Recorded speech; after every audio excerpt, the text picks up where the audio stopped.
వి gold trusted gold buyers తాకట్టులో ఉన్న బంగారాన్ని విడిపించి ఈ రోజు ఉన్న మార్కెట్ ధరకే కొనబడును. మరిన్ని వివరాలకు సంప్రదించండి 7710772020. పులివెందుల ఉప ఎన్నికల నేపథ్యంలో ఎన్నికల ప్రచారంతో అటు తెదేపా శ్రేణులు ఓటర్లను ఆకట్టుకునే ప్రయత్నాలు చేస్తున్నారు. ఈ నేపథ్యంలో మనతో పాటు మాజీ ఎమ్మెల్సీ బీటెక్ రవి గారు ఉన్నారు. ఆయన అడిగి తెలుసుకునే ప్రయత్నం చేద్దాం. అన్న చెప్పండి, ఎలా ఉందన్న ఓటర్లు? నువ్వే చూస్తున్నావు కదా ఎంతమంది ఈరోజు ఈడ పార్టీలు దాదాపు 50 దాదాపు 100 కుటుంబాలు ఇప్పుడు పార్టీలో చేరినాయి. నాకే కండవాలు వేయలేక చైన్ వచ్చింది. ఇంకా ఏముంది, బ్రహ్మాండంగా ఉంది. ఇక్కడ వీళ్ళకు ఇప్పుడు చూసినా మీరు విన్నారు, ఎర్రబల్ల చెరువుకు నీళ్ళు అతి తొందరలో వస్తున్నాయి. అదంతా కూడా వచ్చేటట్లు మేము ఏర్పాటు చేశాం. మీరు ఎర్రబల్ల చెరువుకు మాకు నీళ్ళు వచ్చేట్టుగా చేసినారంటే ఈరోజు మేము మా ఆనందాన్ని మేము మాటల్లో కూడా వ్యక్తపరిచినాం అని అంత స్పష్టంగా చెప్తున్నారు. పులివెందుల ఎన్నికలో స్పష్టంగా ప్రజల్లో మార్పు కనపడతా ఉంది. ఎప్పుడే కానీ ఈ పల్లెలు ఇట్లా ప్రశాంతంగా ఓటింగ్ కానీ ఇక్కడ తెలుగుదేశం పార్టీ ప్రచారం చేసిన సందర్భమే లేదు అంతకుముందు. ఇప్పుడు బ్రహ్మాండంగా అందరూ వచ్చి కండువాలు వేసుకొని మేము ఉత్సాహంగా చేస్తామంటున్నాం. మా చంద్రబాబు నాయుడు గారికి ఈ నెల 14వ తేదీ వచ్చేసి మంచి గిఫ్ట్ ఇస్తాం. ఆగస్టు 15 అందరికీ దేశానికి స్వాతంత్రం వచ్చినట్టు ఈ పులివెందుల మండలకు కూడా స్వాతంత్రం లాంటి పండగ. ఎందుకంటే ఎలక్షన్కి మేము గెలిస్తే ఆటోమేటిక్గా చంద్రబాబు నాయుడు గారు ఈ ప్రాంతాన్ని ప్రత్యేకంగా దృష్టి పెట్టుకొని ఈ ప్రాంత డెవలప్మెంట్కు నువ్వు ఏం హామీ అయినా ఇచ్చిరామన్నారు. అనేక మంది సమస్యలన్నీ చెప్పినారు, హామీలు ఇచ్చినాం. 14వ తేదీ గెలుస్తాం. ఆగస్టు 15 పండుగ జరుపుకొని అంటే ఇక్కడ పండుగ జరుపుకుంటాం.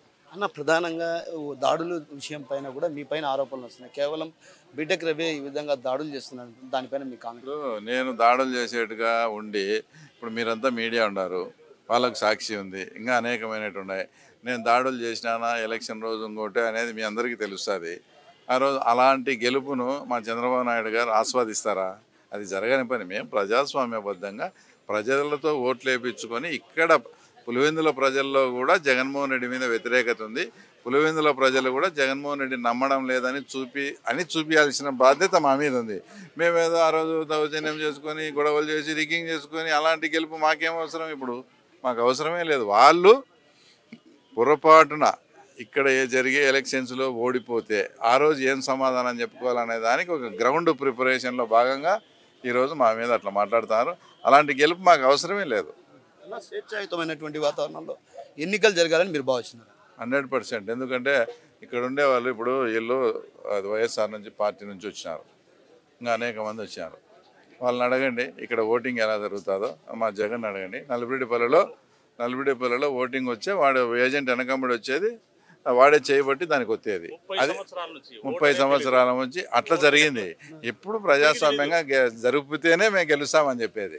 ప్రధానంగా మీకు రైతాంగ సమస్యలు ఏదైతే అరటి రైతులు కావచ్చు, ఇతరత్ర రైతాంగం కూడా మీ దృష్టికి ఏదైనా సమస్యలు తెచ్చిందా? ఇప్పటి వరకు ఏదైనా అలాంటి సమస్యలు ఏమైనా మీ దృష్టికి వచ్చాయి? అనేది ఇందాక చెప్పినది ఎర్రబల్ల చెరువు అనేది ఇంకా రైతాంగమే కదా.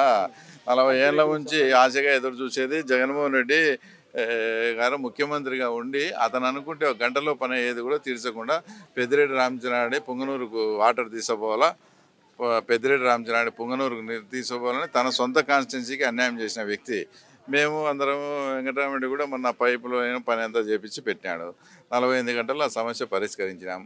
ఇంకా అరటి ధరలు ఈరోజు 18,000 నుంచి 22,000 ఆల్మోస్ట్ ఆల్ కూటమి ప్రభుత్వం వచ్చినప్పటి నుంచి ఇతను వ్యాపారస్తుడే. మా తోట కూడా ఇతనికే ఇచ్చాం. ఆల్మోస్ట్ ఆల్ ధరలు స్థిరీకరంగా అట్లా ఎప్పుడో ఒకసారి ఎంతో 6,000కు పడిపోయినది. ఇదంతా ఎట్లా జరుగుతుందంటే కూటమి ప్రభుత్వం లేనప్పుడు దళారీలందరినీ మెయింటైన్ చేసి మాకు టన్నుకి ఇంత రావాలని వైఎస్ కుటుంబాలే రాబట్టుకుంటున్నారు. అది ఇప్పుడు లేదు కాబట్టి ప్రజలకు మంచి రేట్ వస్తుంది. ఒక చిన్న విషయం అన్న, ఇక్కడ సునీత ఈరోజు ఎస్పీ గారిని కలిశారు. ఏదైతే నేను కూడా పులివెందులకు వెళ్ళలేని పరిస్థితి ఉందన్నటువంటి భావన ఆమె వ్యక్తం చేసింది. ఎలా చూడాలన్నది? ఆమె బాధ వర్ణనాతీతం. సొంతం తండ్రిని పోగొట్టుకొని వాళ్ళు ఇష్టం వచ్చినట్లు ఆమె చెప్తుంది. ఏమని? ఆమె చేతనే చంద్రబాబు నాయుడు గారు నేను ఆదినాటి కర్మ ఈరోజు ఆ పార్టీలో ఉండే సతీష్ రెడ్డి పేరు ఇరికిమని ఆమెకే లెటర్ పెట్టారట. నువ్వు సంతకం పెట్టు, మేము ఎఫ్ఐఆర్ రిజిస్టర్ చేసి ఎవరు సతీష్ రెడ్డి పేరు కూడా ఆయన ఈరోజు పెట్టుకొని వాళ్ళని భజన చేసుకుంటూ ఆయన ఉన్నాడు. మా కర్మ అది. కాబట్టి ఆయన బాధలో అర్థం ఉంది.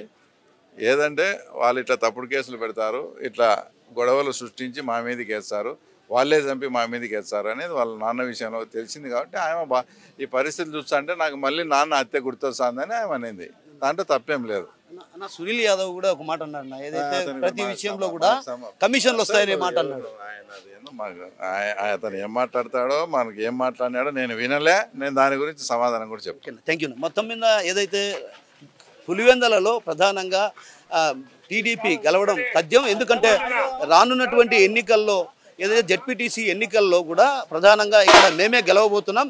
మేము గెలిచిన తర్వాత ఆ తర్వాత ఇక్కడ ఏదైతే ఉన్నటువంటి ఇక్కడ ఆగస్టు 14వ తేదీన జెండా 15వ తేదీన జెండా ఎగరేస్తారు. కానీ 14వ తేదీన సీఎం చంద్రబాబుకు మేము కానుకగా ఇవ్వబోతున్నాం. అదేవిధంగా ఇప్పటి వరకు 35 ఏళ్ల చరిత్రలో ఎన్నడూ కూడా ఓటు హక్కు కూడా వినియోగించుకోలేని పరిస్థితి ఉండేది.